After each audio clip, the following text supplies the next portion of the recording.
Hey guys, in today's video I'm going to show you how I create a black background. I always used to use black Posca pens, but I've found a much better, more reliable method, so I'll show you that today. There's my picture that I also used this method with last week. So it's using gouache, which is a type of paint. So first of all, I'll let you know what you need to do this tutorial, and then I'll explain the benefits of why I use gouache. Okay, so the first thing you'll need is some gouache.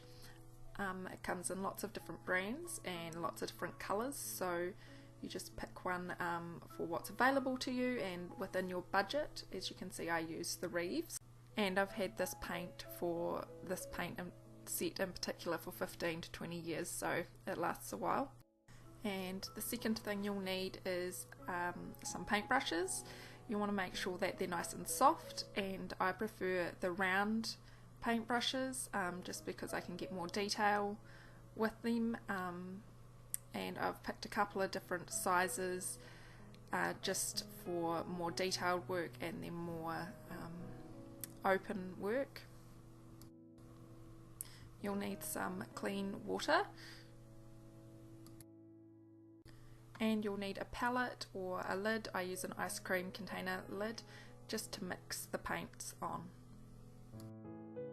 Okay, so let's get started. First of all, I'm going to take the gouache, or the gouache. It's pronounced a couple of different ways depending on where you live in the world. So you just want to squirt out about a pea-sized amount or just a little bit more. You can always use more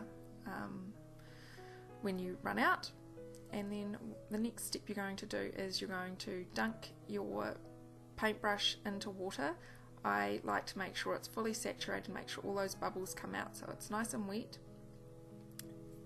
And then I just rub the edge along the side to make sure that any excess water's out. You're going to put your paintbrush in there, and you want to make like a smooth ink. You don't want the paint to be thick at all. One of the benefits of using gouache is that it applies nice and flat and smooth, so it behaves like the ink on the page that's already, there's no bumps or lumps. So I just do a wee test just to make sure that it's at like an ink like consistency, and you can see it's very opaque, another benefit of using the gouache. Okay, so now that we've got the paint all mixed to the consistency that we want, we can get started. You always must mix it with water. If you apply the gouache too thickly, it can crack. So you don't want to apply it that it's so thick that it's going to crack. And similarly, if you add too much water, the paint will still lay down nicely, but it won't end up adhering properly. It will dust off afterwards. I haven't had that problem because I like my backgrounds to be nice and opaque, like you can see it going on there. But if you are wanting it to be lighter and you want to use a lot of water, you'll have to add an additive to it. I think it's called gum arabic or arabic gum, but I have no experience with that. So yeah, you can see that the black goes on really nice and opaque, but it also lays down very, very flat.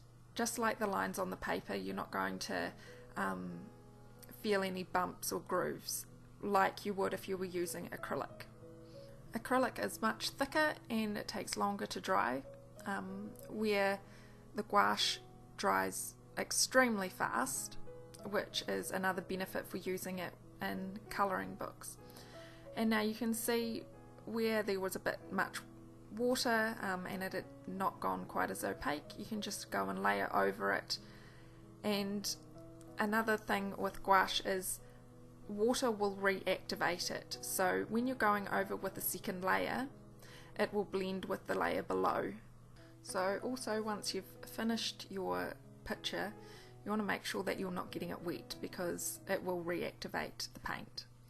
So this picture has some really wide open spaces, so I used a thicker brush and then you can see there's those really fiddly little bits as well, so I went in with a thinner brush. But generally I like to use about a number 6 brush. In the previous picture that I showed at the very start of this video, I used just a number 6 for the whole picture, and it worked out fine. I didn't need the detail brush, and I didn't need the any thicker brush, but it just sort of depends on your picture and what you have available to you. Okay, so the next thing that I want to talk about is you need to have enough paint on your paintbrush.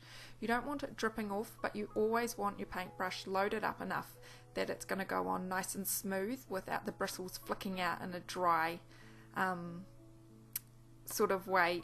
You'll know what I mean if you give this a go, or if you've worked with paint before. You just want to keep your paintbrush loaded up. I dip my paintbrush in water every time I go to use more paint.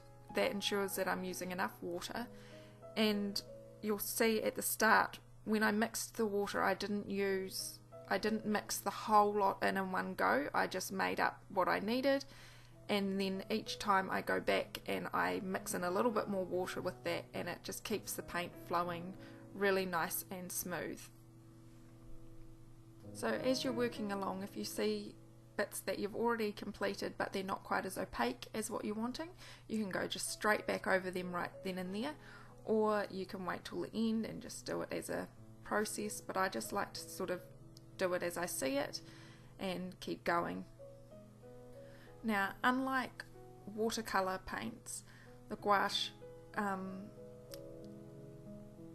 lays down quite nicely in colouring books, as it keeps, I'm going to call it the wrinklage, to an absolute minimum. Like, my page is still nice and smooth and flat once this picture is finished. I think at the very end I just sort of rolled the page a little bit and it just took any wrinkles out. It's nice and smooth. So there's no crinklage of the page, and you know how you can get with watercolour, it can really mess up your whole colouring book, and it makes you really think twice about using it in your book, where this I just find goes on just as smooth as what my Posca paint pens would, and like the Posca paint pens,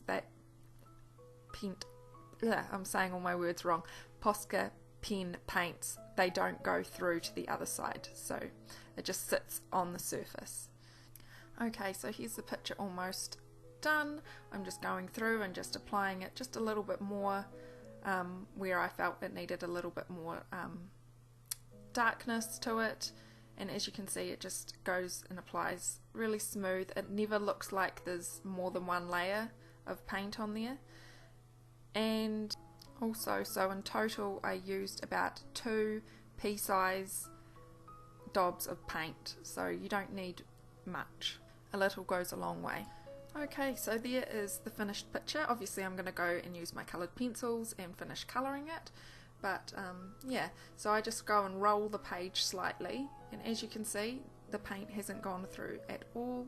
I just roll it just to make sure that it's nice and smooth, and even once I close the book I could put something heavy on there and it will just weigh it down, make sure that it's perfectly flat. But I'm super happy with how it came out.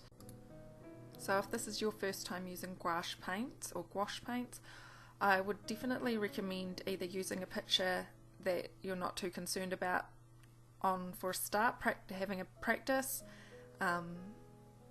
just so you get the hang of using a paintbrush, especially if you aren't into painting. That can take some getting used to, but if you've been doing a lot of colouring, you may surprise yourself just from using the control you have of a pencil. It does translate over to the control with a brush. And so I'll just show you, so there's the other picture that I completed using gouache paints, and nice and smooth, opaque and black. And I used the number 6 for the entire picture, I think, in the number 6 brush, so you can still get a smooth, fine detail with a bigger brush. And I'll just quickly show you the difference between the gouache and a Posca paint pen. there's still a huge amount of shine, and you can see the brush strokes, which that was something I never liked about the Posca paint pens. So yeah, you could see with the gouache that it doesn't do that. It's just got a dull matte finish, more or less. Okay, so that's all for today. Thank you so much for watching. Make sure to leave a comment and a like down below.